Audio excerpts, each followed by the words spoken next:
हाँ, आज अपने 5.2 का काम करेंगे। 5.1 का काम अपना कंप्लीट हो गया था। हाँ, कोई डाउट हो तो पूछना। ठीक है, अब 5.2 में क्या करना है अपना वही समांतर श्रेणी से संबंधित का काम।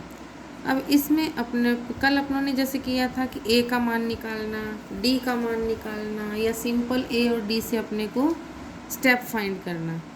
अब इसमें ये है कि संख्या की जो अपने कहें कि कितने नंबर की संख्या है उसको ज्ञात करना है।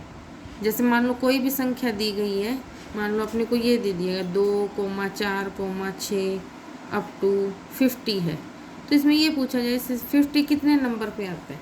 ये तो आसान संख्या अपने वैसे भी बता सकते हैं, और कुछ भी आ जाए तो अपने बता सकें। उसके लिए एक ये फार्मूला होता है an इक्वल a+n-1d। ठीक है, अब d जो है इस ब्रैकेट के पूरे के मल्टीप्लाई में है और a प्लस में है। यहाँ मैं बता दूँ कि कौन कौन सी चीज़ किस नाम से जानी जाएगी। an जो है वो nवें स्टेप का मान है, मतलब जैसे मैं कहूँ कि ये 50 है, 50 है, ये an है इस रकम का। तो इसी तरीके से an जो है वो लास्ट वाली संख्या का मान होता है। ठीक है, ए जो है वो फर्स्ट संख्या जो मैंने कल भी आपको बताया, जिसको आप A1 भी बोल सकते हो। डी है सार्वंतर। ठीक है, डिफरेंस। अब अपने काम करते हैं, ये छोटा सा फार्मूला ध्यान रखना है आपको। अब पहला क्वेश्चन है, जैसे पहले का फर्स्ट पार्ट जो है, फर्स्ट क्वेश्चन का फर्स्ट पार्ट 2,7,12 2,7,12 का 10वां स्टेप फाइंड करना है। ठीक है, अब इसमें पहले तो आप फार्मूला, सबसे पहले फार्मूला लिखा करो। फार्मूला लिखने के बाद अपने को क्लियर हो जाता है कि हमें कौन कौन सा इसमें मान ज्ञात करना है जो इसमें भरें और आगे हमारा स्टेप क्लियर हो जाए सारा। तो an इक्वल टू अपने पास है a+n-1 इंटू डी। तो an के लास्ट संख्या का मान। अब लास्ट संख्या का मान तो उसने पूछा है, इट मीन्स हमें और निकालना कौन सा स्टेप है, 10वां, यानी n का मान भरोगे आप।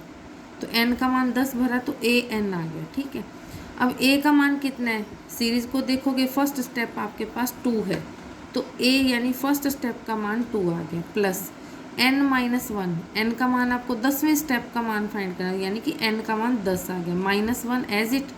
d का मान कितना है, d का मान आपको बताया हुआ है, अगली संख्या में से पहले वाली संख्या को घटाना है, तो 7-2 करके देखोगे 5 आ रहा है, तो 5 लगा दिया। अब ये ध्यान रखना कि ब्रैकेट की रकम को पहले हल करो अंदर, फिर उसका गुना इससे करो। ठीक है, वैसे गलत नहीं होगा, पर कई बार बच्चे गलत कर जाते हैं, तो पहले इसको हल कर ही लिया करो जहाँ तक संभव हो सके। 2 का 2 उतारा, प्लस का प्लस आ गया, इसको घटाओगे तो कितना आएगा 9 इंटू 5। ठीक है, 9 5 या 45, दोनों का जोड़ करोगे तो 47। तो अपना जो 10वां स्टेप है उसकी वैल्यू 47 आ जाएगी। ठीक है, अब अपने चलते हैं फर्स्ट के सेकंड पार्ट पे। है ये ऊपर वाले सवाल के जैसा ही, बट यहाँ पर क्या है कि वैल्यू रूट में दे रखी है, तो अक्सर बच्चे घबरा जाते हैं पॉइंट देख के, रूट वैल्यू देख के, फ्रैक्शन देख के। तो कोई घबराने की बात नहीं, आराम से देखना थोड़ा। इसमें उसने क्या कहा, √2, 3√2, 5√2, इसका 18वां स्टेप फाइंड करना है। तो रकम को बोलने से ही पता चल जाता है कि 18 नंबर क्या है, n का मान, an यानी 18वीं संख्या, यहाँ पे n का मान अपना 18 आ जाएगा। ठीक है, और अपने को an का मान निकालें, यानी a18 का मान हमें ज्ञात करना है। पहले फार्मूला लिखा an equal to a+n-1 into D. अब a का मान कितना है, फर्स्ट स्टेप √2, यहाँ पे मैंने अलग से भी लिखा है, जैसे मैंने ऊपर वाले सवाल में बताया था, आपकी सहूलियत के लिए मैंने साइड पे लिख दिया है, तो मैं यहाँ डायरेक्ट पुट कर रही हूँ। a की वैल्यू है √2, प्लस का प्लस, n का मान कितना बोले, 18वां स्टेप, यानी स्टेप की संख्या 18 हो गई, -1 इंटू डी का मान यहाँ मैंने निकाल के बताया, इसको हाँ थोड़ा समझो आप, 3√2 -√2। आप इस -√2 को सीधा मत बोलो, आप यूँ बोल के देखो, 3√2 माइनस 1√2, 1√2। तो 3 के सामने 1 आता है ना, 1, 3 में से 1 जाएगा तो 2 बच गया, 2√2। ठीक है, तो अपने पास डी का मान कितना आ गया, 2√2। इसको ऐसे ही उतारा, 18 में से 1 गया 17 इंटू 2√2, 17 दूने 34, पूरे अंक का गुना पूरे अंक से करना है। तो 17 दूने 34 √2, ये √2 का एज इट उतारा हुआ है। अब 34 √2 तो ये है, और एक बार √2 ये पड़ा है, तो एक बार √2 प्लस 34 बार √2 कितना हो गया टोटल 35 टाइम √2 हो गया। यानी कि अपना आंसर क्या आ गया an, यानी A18 का मान आपके पास 35 √2 आ गया। ठीक है, अब इसके बाद है क्वेश्चन नंबर सेकंड, मेन जो क्वेश्चन नंबर सेकंड है।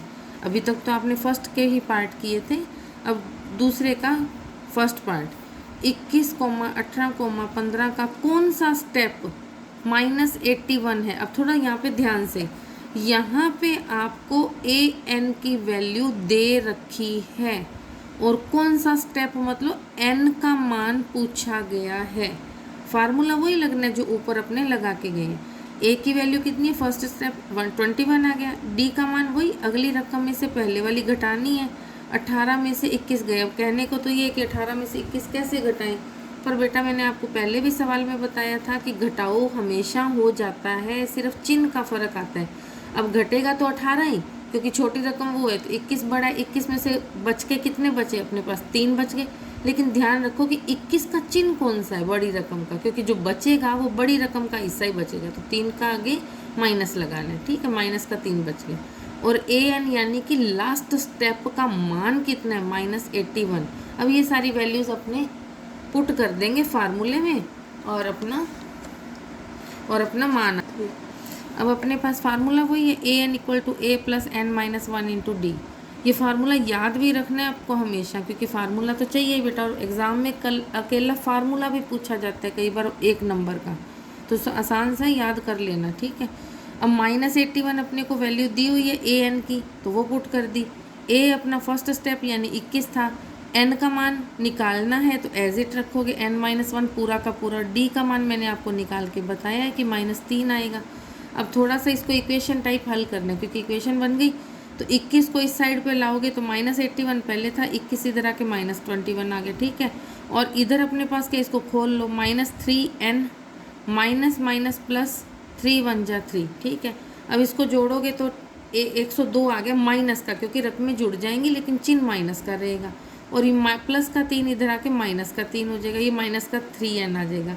दोनों को जोड़ा -105 बराबर -3n, माइनस से माइनस कट हो गया, ये डिवाइड में 3 जाएगा, काटेंगे तो 35 आ जाएगा। यानी कि n का मान 35 आ गया। इसका मतलब क्या है, 35वें स्टेप का मान आपके पास -81 है।